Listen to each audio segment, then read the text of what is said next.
gotta love the NBA trade deadline, man. It is the gift that keeps on giving.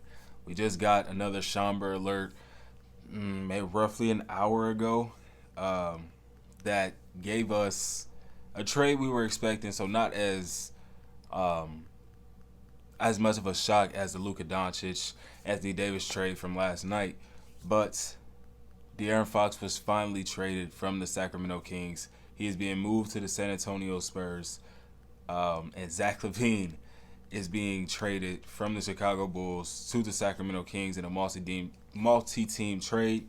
Obviously, the Bulls are involved in this as well with the Kings and the Spurs. So the Kings received Zach Lavine, Sidi Sudoku, 3 first-round picks, a 2025 first rounder from Charlotte, 2027 from the Spurs, and a 2031 from the Minnesota Timberwolves. And they get 3 second-round picks, a 2025 from Chicago, 2028 from Denver, and they get their own 2028 second-round pick back.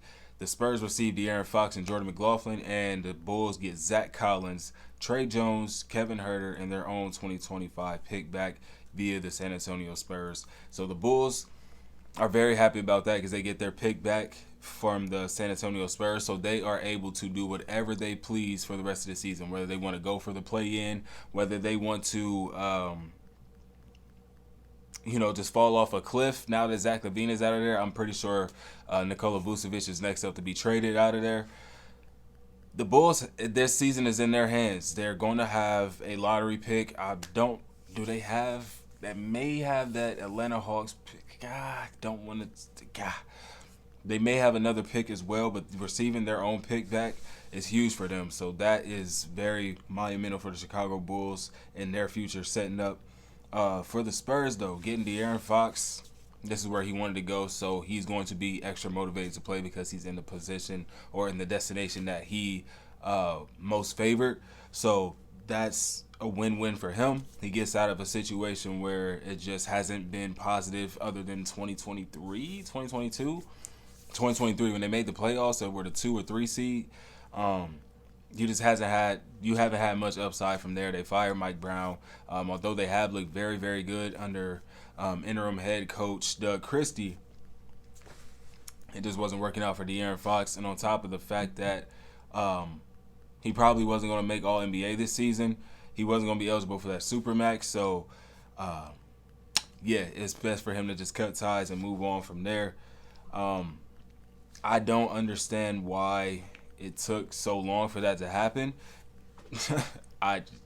He requested his trade well over a week ago. I thought we would get that done. Zach Lavine been requesting the trade. Well, they've been shopping Zach Lavine for a couple years. He never ever requested a trade. He actually loved being in Chicago. But, bro, the NBA is crazy because you trade Luka Doncic for 1 first-round pick and a 31-year-old superstar in Anthony Davis. Well, I can't really give the asterisks or the air quotes, but De'Aaron Fox got 6 total picks, 3 first, 3 second, and you get 1 for Luka Doncic. It just doesn't make sense, bro. There just has to be something going on.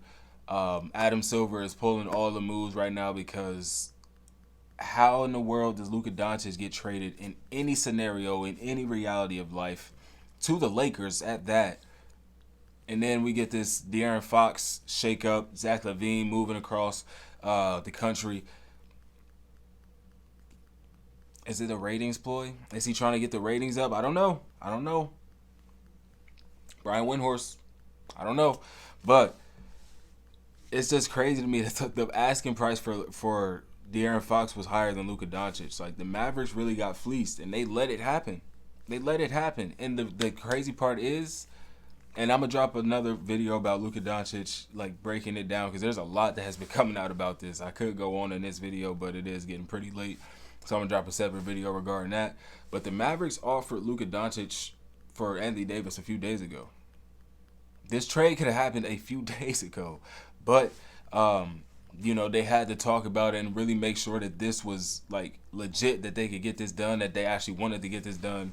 And over the last 48 hours, bro, they decided that they would go ahead and trade Anthony Davis.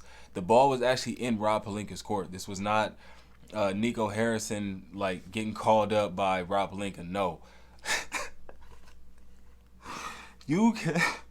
You called the Lakers to trade away your best player in franchise history. He would have went down as the greatest player over Dirk Nowitzki, regardless of his MVP and his championship.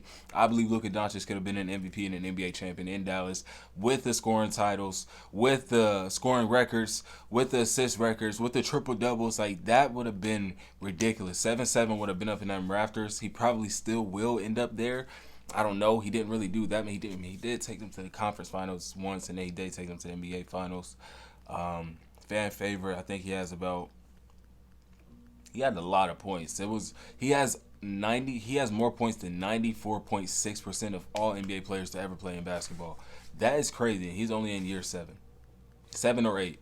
That is ridiculous. That man is a bucket. Last season, he averaged. Give me 1 second. I got it right here. 33.9 points per game, 9.2 rebounds per game, 9.8 assists per game, and he hit 4 threes while leading the Dallas Mavericks to the NBA Finals on one leg. Now let's get off of Luka. Let's switch over to the Sacramento Kings. I'm not sure how I feel about this move for them. I'm going to be real. You pair together two players that literally just played together for the past 2.5 seasons, and you see how far that took the Chicago Bulls. Now you bring that to Sacramento. How successful do you really think you're going to be?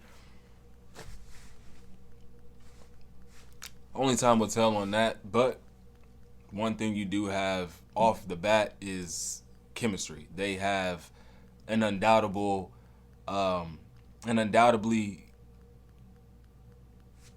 mesh kind of game, because they kind of play similar game, but Zach Lavine is more athletic than DeMar DeRozan at this point in their career. DeMar is like more strictly mid-range, but Zach Lavine is having a very, very, very good shooting year, especially from three. This is actually his most efficient season in his NBA career from the field and from the three. He's shooting 51.1% from the field this year while shooting 46.6% from three on 7 attempts per night, bro. He's getting that ball up there. So he's averaging 24 points per game for them as well. He comes in right off the bat, give you another all-star level player. And then as far as DeMar DeRozan, he hasn't looked great in the Sacramento Kings tenure, but there is obviously something there still left in DeMar's tank. He is one of the better mid-range shooter in the league, averaging 21.5 points per game this season. Obviously, being a veteran player at his age, being on his 4th team now in his career, he will have to get used to that, especially it's the first season being there. He has to, acclimate, and it's hard when you lose your head coach. You now lose your all-star level point guard, all-NBA level point guard, and you now bring in someone that you essentially didn't really work that well with. I ain't gonna say work well with, but it didn't lead to anything. They didn't get anywhere. So, I'm repping my Bulls right now, but it didn't get the Bulls anywhere. And I'm not saying like my Bulls, the Bulls are my team. I just like the Chicago Bulls. It's history. It's one of the best, greater teams, dynasties in all of NBA. So I'm always gonna y'all seen me in my Michael Jordan John earlier. So yeah. But anyways, for the Kings, they weren't looking to make the playoffs this season anyway. So, yeah, I'm gonna just leave it at that. For the Kings, I don't really know. But then for the Spurs, man, you paired Victor Wembanyama up with this 27-year-old dude that they call Swipe of the Fox, not just because of his. Is it because of his defense? Because Swipe is like steals. Does he really get steals like that? He's not one of the, Anyways, one of the fastest, most clutch, most exciting players to watch in the NBA, believe it or not, just because he was in Sacramento, he wasn't getting that much buzz. Sacramento is, would you say that's a small market, mid-size? I don't know what kind of market size Sacramento is, but you don't get a lot of buzz being out of Sacramento, albeit the capital of California. You got the Lakers, you got the Warriors, you got the Clippers. Even the Clippers get more buzz than the Sacramento Kings. So him getting out of there, I don't know what size market you would consider San Antonio Spurs. Maybe large because it is a Texas market. You got the Houston Rockets and the Dallas Mavericks as well, and they are a dynasty type of team. Obviously, with the Tim Duncan led era there. So I mean, I don't know. Maybe he gets a little bit more push. I don't know if he's eligible for that super max anymore. I know Luka Doncic isn't. That $345 million that he was going to earn, making the All NBA. I don't even know if he's going to be able to play that many games this year to be eligible for All NBA. So, yeah, that's that on that, man. Like I said, it's getting late. I do have a little bit of information on the Luka Doncic story that I will be dropping tomorrow. And if anything else comes out as well, trade deadline is on Thursday. It is tomorrow. It's going to be Monday. So we got 4 days of probably some chaos. Jimmy Butler is still on the Miami Heat as of now. Bradley Beal is still on the Phoenix Suns as of now. Jeremy Grant is still in Portland. So we got some players out there. The Lakers are said to be shopping, actively, aggressively shopping for centers right now, like Robert Williams or Nick Claxton. If they can get that done, I think they are right back in contention for an NBA championship. Although Luka won't be back, they said he will be back. That he's aiming to be back before All-Star break. There's no need to do that. Just chill and get back after All-Star. Don't rush it. Just chill. Acclimate yourself and practice with the guys and shit like that. But there's no need for him to rush back onto the court, especially with the way that they're looking. I mean, maybe because you did lose Anthony Davis, so you need some kind of offensive punch somewhere. Maybe Bronny James gets some more minutes. Not like that's going to change much, but yeah, man, this is yet another crazy NBA trade deadline. This NBA season is going to finish out amazing.